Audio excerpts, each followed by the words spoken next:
Hello guys, आज हामी यति मात्रै ड्राई फ्रुटको एकदम राम्रो र मजेदार रेसिपी बनाउन गइरहेका छौँ। पहिला गुड वा चिनीको प्रयोग गरिन्छ। यसका लागि यो रेसिपीमा थोरै गुडलाई राम्रोसँग मेल्ट गरेर यसरी पानी हालेर मेल्ट गर्न, थोरै मात्रामा पानी हालेर मेल्ट गर्नुहोस्।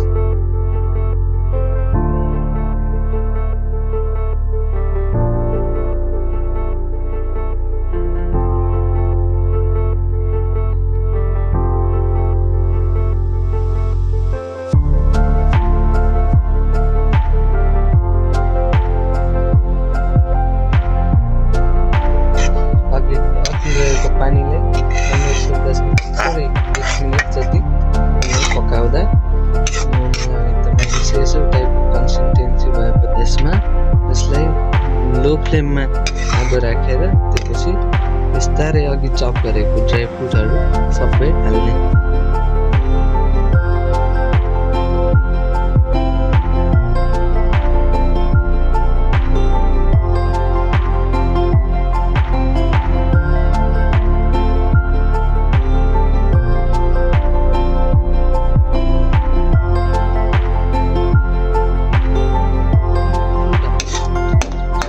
यसलाई थोरै पाक्न दिने र सँगसँगै एउटा हाल्नु हालिसकेपछि यसको फ्लेम बन्द गरिदिने वा तेल वा घिउले ग्रिस गर्ने।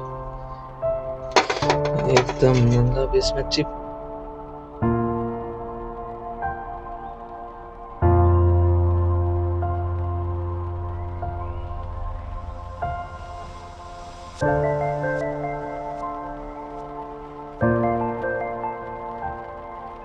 यसरी राम्ररी फिजाउने, एकै समान हुने गरी फिजाउँदै यसमाथि नरिवलको टुक्राहरूले सजाइदिने।